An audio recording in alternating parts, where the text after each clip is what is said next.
Welcome back मेरे प्यारे बच्चों। कल हम लोगों ने लैंगिक और अलैंगिक जनन को इंट्रोडक्शन के रूप में देखा था, जिसमें हम लोगों ने अलैंगिक जनन को विधिवत पूर्ण रूप से देख लिया था। आज का टॉपिक हम लोग लैंगिक जनन से रिलेट करेंगे। तो देखते हैं लैंगिक जनन। हमने इसकी डिफिनीशन आपको हमने पहले ही बता दी थी कि जिनमें जनन अंगों की आवश्यकता पड़े मेरे प्यारे बच्चों, वे लैंगिक जनन होते हैं। ठीक है, लैंगिक जनन तभी हो सकता है जब एक नर हो और दूसरा क्या हो, मादा हो, यानी कि एक मेल हो और दूसरा क्या हो मेरे प्यारे बच्चों, फीमेल हो। आप इतना समझ गए होंगे कि एक नर होना चाहिए, एक फीमेल होना चाहिए, तभी लैंगिक जनन संभव हो पाता है, वरना लैंगिक जनन नहीं संभव हो पाता है। क्योंकि लैंगिक जनन की यही परिभाषा है कि जिनमें जनन अंगों की आवश्यकता पड़े वे लैंगिक जनन होते हैं। ठीक है, अब हम लोग लैंगिक जनन में सबसे पहले हम लोग जंतुओं में जनन देखेंगे। किसमें देखेंगे? जंतुओं में जनन, जंतुओं में जनन देखेंगे। इस टॉपिक को हम लोग डिटेल में क्लियर करेंगे। इसके लिए सबसे पहले आप ये समझिए कि कोई भी जंतुओं में जनन हम लोग मानव का उदाहरण लेते चलेंगे। ठीक है, जंतुओं में जनन मानव का उदाहरण लेकर हम लोग चलेंगे। जंतुओं में लैंगिक जनन से हम लोग मानव को समझेंगे, यानी मानव में जनन को हम लोग समझेंगे मेरे प्यारे बच्चों। तो सबसे पहले आप ये समझिए कि आखिर मानव जनन करने के काबिल कब होता है। देखिए, कोई भी अगर जो बच्चा पैदा होता है, ऐसा तो है नहीं कि तुरंत पैदा हो जाए फिर दोबारा बच्चों को खुद ही पैदा करने लगे, ऐसा तो होता नहीं है। कुछ समय लगता है, जब परिपक्व हो जाता है तब वो किसी नई संतान की उत्पत्ति कर पाता है, जैसा कि आप सभी को पता होगा। ठीक है, तो जो मानव में जनन करने की जो क्षमता होती है वो अधिकांशतः बच्चों में 13 साल से बोला जाता है, 13 साल से स्टार्ट हो जाती है, जो कि इन्हें यौनावस्था बोला जाता है। क्या बोला जाता है? यौनावस्था बोला जाता है। ठीक है, 13 साल से यौनावस्था स्टार्ट हो जाती है मानव के बच्चों में। आखिर अब बात यह आती है कि यौनावस्था क्या होता है। इसी को हम लोग मेरे प्यारे बच्चों किशोरावस्था बोलते हैं। क्या बोलते हैं? किशोरा अवस्था या किशोरावस्था बोलते हैं इसको। ठीक है, आखिर ये होता क्या है? देखिए, जब कोई व्यक्ति या जब कोई बालक अपनी 13 एज में इंटर करता है तो उसके बॉडी में विभिन्न प्रकार के चेंजेस स्टार्ट हो जाते हैं। आखिर ये चेंजेस होते कहते हैं तो याद रखिए, ये चेंजेस हार्मोन्स के कारण होते हैं। किसके कारण होते हैं? हार्मोन्स के कारण होते हैं। जैसे मेल में जो होता है टेस्टोस्टेरोन हार्मोन पाया जाता है, टेस्टोस्टेरोन हार्मोन पाया जाता है, और फीमेल में जो होता है मेरे प्यारे बच्चों वो प्रोजेस्टेरोन हार्मोन या प्रोजेस्टेरोन हार्मोन मुख्य रूप से पाया जाता है। टेस्टोस्टेरोन और प्रोजेस्टेरोन हार्मोन मुख्य रूप से पाया जाता है। इन्हीं हार्मोन्स के कारण ही जो होता है इनकी बॉडी में विभिन्न चेंजेस होते हैं। अब आपसे पूछा जाए कि किशोरावस्था में क्या क्या चेंजेस होते हैं, अगर जो आपके बोर्ड एग्जाम में पूछा जाए तो सबसे पहले आप ये बताएंगे कि स्त्रियों में चेंजेस और लड़कों में चेंजेस कैसे होते। तो सबसे पहले हम लड़कों में चेंजेस बताते हैं। लड़के जैसे ही 13 साल की उम्र में एंटर करते हैं वे थोड़ा अग्रेसिव स्वभाव के हो जाते हैं हार्मोन्स के कारण, और वे अपने आप को बहुत ही ज़्यादा बड़ा समझने लगते हैं। होते छोटे से ही हैं, लेकिन जैसे ही 13 साल की उम्र में पहुंचते हैं तो अपने आप को बहुत बड़ा सोचते हैं, हमसे बड़ा कोई गुंडा ना है, पर होता कुछ नहीं है। ये सब सारा उम्र का खेल होता है। इस उम्र में जो कोई संयम बांध के रखता है और एक सन्यासी की तरह जीवन बिताता है, यकीनन वो आने वाले जीवन में अपने लिए सोने और हीरे की फसल को लगा रहा होता है, जो कि उसका लाभ प्राप्त करेगा। लेकिन अधिकांशतः जो बालक और बालिकाएं होती हैं इस उम्र में बिगड़ने की राह पर आकर खड़े हो जाते हैं। अगर जो उनको ठीक तरीके से गार्डियंस ना मिले तो वे गलत रास्ते पर चलने के लिए अग्रसर हो जाते हैं, जो कि उनके भविष्य के लिए काफी खतरा बन जाता है। तो अब यानी कि थोड़ा स्वभाव में चेंजेस आता है और बॉडी में चेंजेस आता है।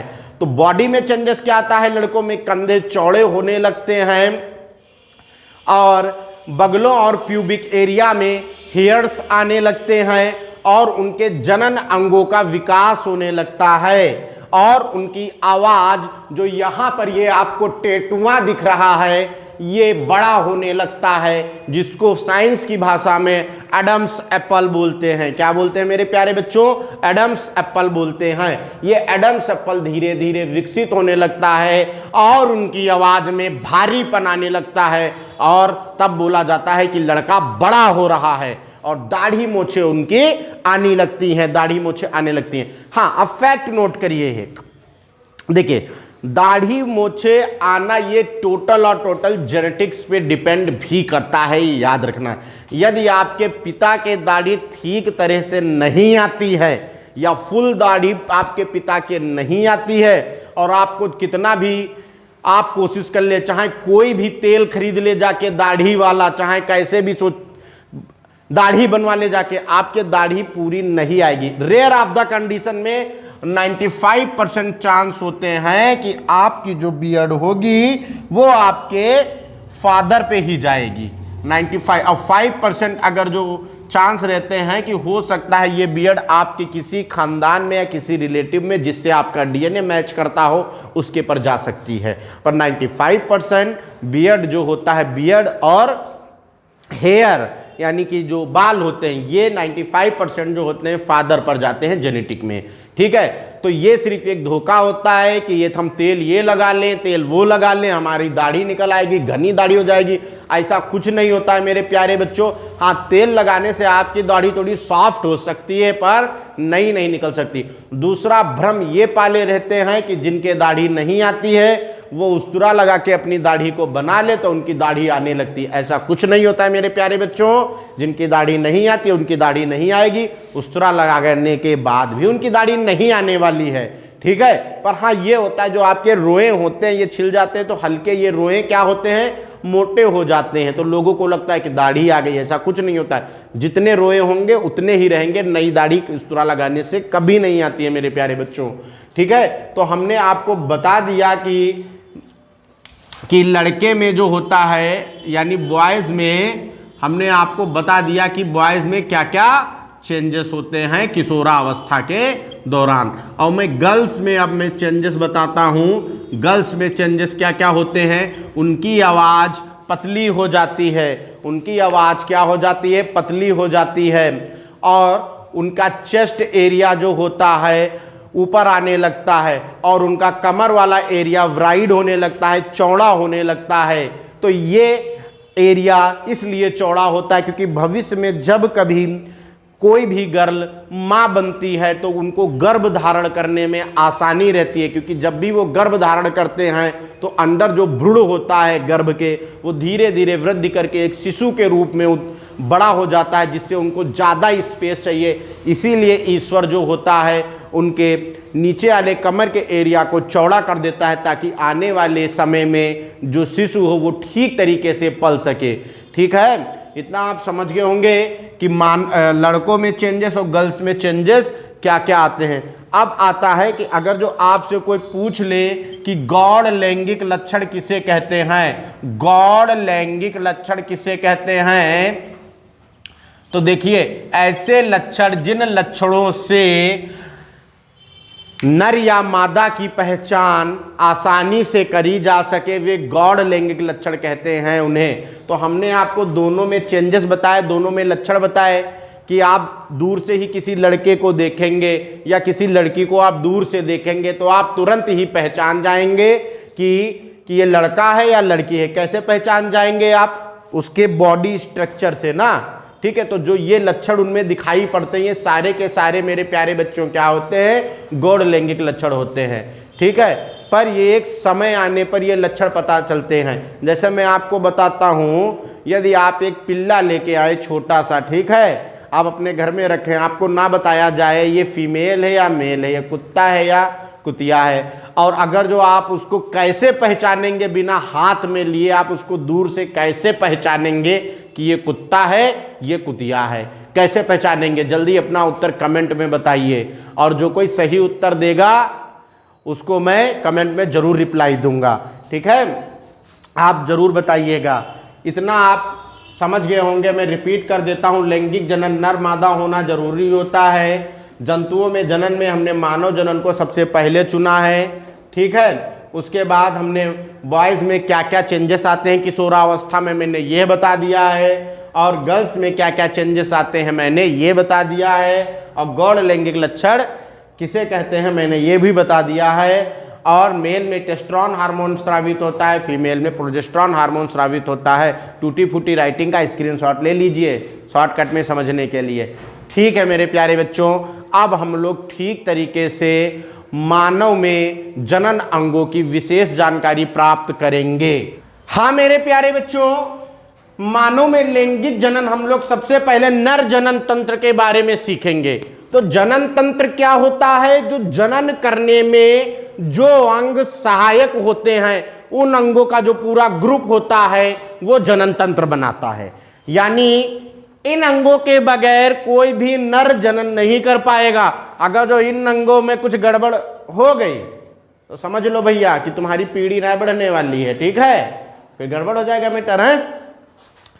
तो देखिए, पहला वृषण है, दूसरा अधिवृषण है, तीसरा शुक्र वाहिनियां हैं, चौथा शुक्राशय है, और पांचवा मूत्र मार्ग, छठा शिश्न, और सातवां भी होता है जिन्हें सहायक ग्रंथियां बोला जाता है, ठीक है? वो मैं लिख देता हूं। सहायक ग्रंथियों का विशेष रूप से इन पर ध्यान दिया जाएगा क्योंकि ये बोर्ड एग्जाम में सबसे ज्यादा इंपॉर्टेंट है, याद रखना।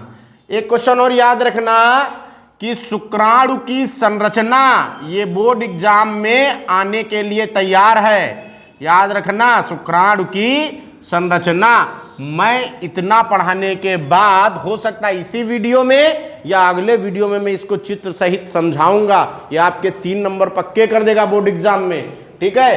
तो इंग्लिश में मैं बता देता हूं, ये टेस्टिस है, ये एपिडाइडिमिस है, ये वासा डिफरेंटिया है, ये सेमिनल वेसिकल्स है, ये यूरेथ्रा है, ये पेनिस है, ठीक है? और सहायक ग्रंथियां, ठीक है? आगे बात समझिए कि टेस्टिस क्या होता है। आप नर भाग में ये गोलाकार अंडे के संरचना के आकार की ये संरचना होती है, ठीक है? और यहां से कुछ इस प्रकार से पेनिस जुड़ा हुआ होता है, ठीक है?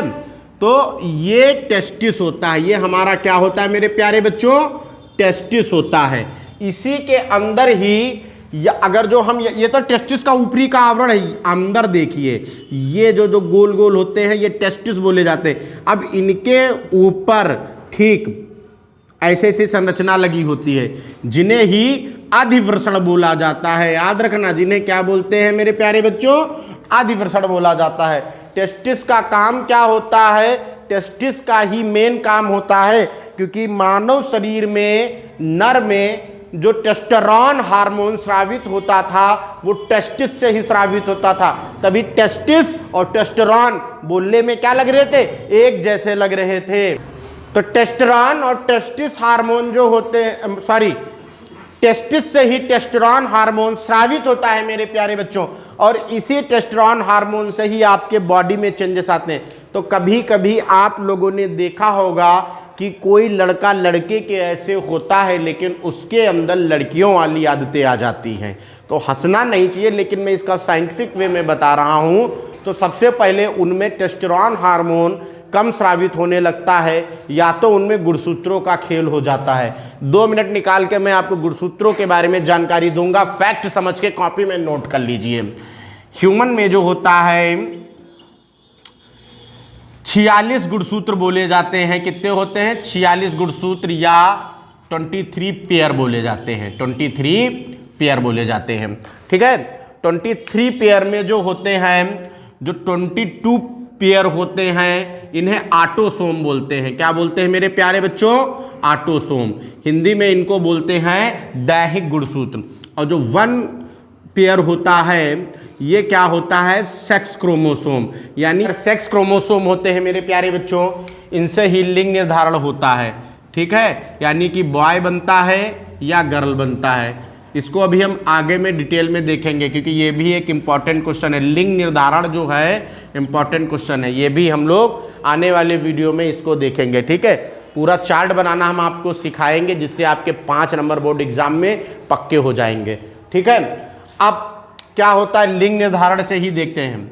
ये इस क्रोमोसोम के बारे में क्या होता है, आपके बॉडी के स्ट्रक्चर ये क्या करता है, निर्धारित करता है। डिटेल में आगे बताएंगे, फिलहाल अभी हम लोग इस टॉपिक पर चल रहे, हल्की झलक में आपको दिखा रहा हूं ताकि ये टॉपिक आपको बेहतर समझ में आ जाए।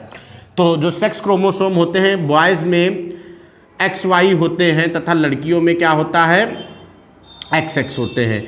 यानी ये बॉय होता है, बॉय में XY क्रोमोसोम पाए जाते हैं और गर्ल्स में XX क्रोमोसोम पाए जाते हैं, ठीक है। लेकिन किसी कारणवश अगर जो रेशियो इनका निकलता है या जनन के दौरान किसी भी लड़के में क्या हो जाता है, 2X हो जाए 1Y हो जाए, तो इनमें लड़कियों वाले चेंजेस आने लगते हैं। इसका विस्तार से हम लोग अभी आगे पढ़ेंगे, ठीक है।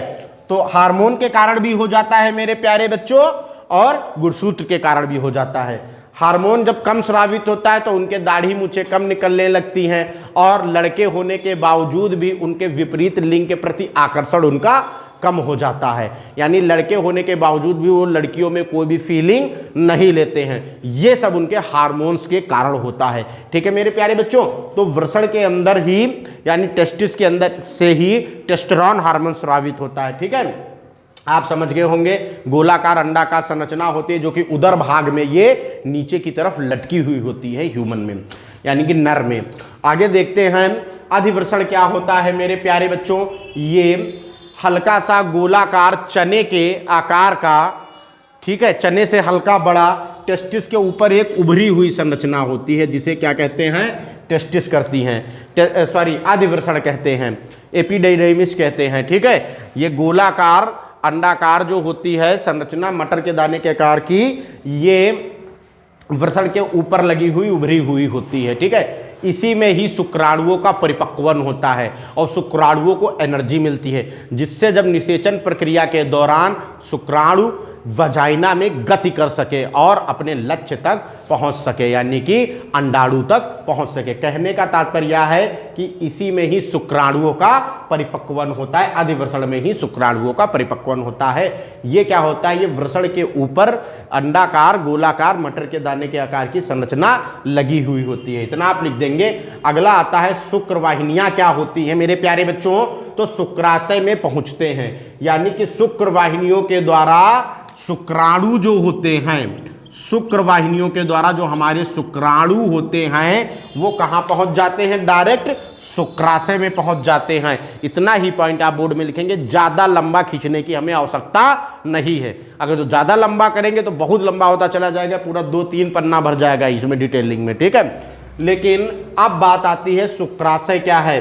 तो जैसा कि मेरे प्यारे बच्चों नाम से ही लग रहा है, शुक्राशय यानी कि शुक्राणुओं का आशय, शुक्राणुओं का आश्रय, शुक्राणुओं का आश्रय, यानी जहां पर शुक्राणु रहते हैं, जहां पर सारे के सारे शुक्राणु इकट्ठा होते हैं, ये शुक्राणु का आश्रय यानी शुक्राशय कहलाता है, इकट्ठा होते हैं, ठीक है। अब मेरी बात समझिए, शुक्राणुओं के बारे में मैं आपको एक फैक्ट बताता हूं, ध्यान से सुनिए। शुक्राणुओं में प्रोटीन, ग्लाइकोजन और फ्रक्टोज और विटामिन ये अत्यधिक मात्रा में पाए जाते हैं, जो कि भ्रूण को निषेचित करने में और भ्रूण को पोषण प्रदान करने में मदद करते हैं मेरे प्यारे बच्चों। और दूसरी बात, एक स्वस्थ मनुष्य में यानी कि एक हेल्दी मनुष्य में अगर जो 1 चम्मच स्पर्म निकाला जाए तो उस स्पर्म में शुक्राणुओं की संरचना जो होगी, यानी 1 चम्मच पूरा वीर्य निकाल लिया जाए तो उसमें शुक्राणुओं की संख्या लगभग 1 मिलियन होगी। कितनी होगी?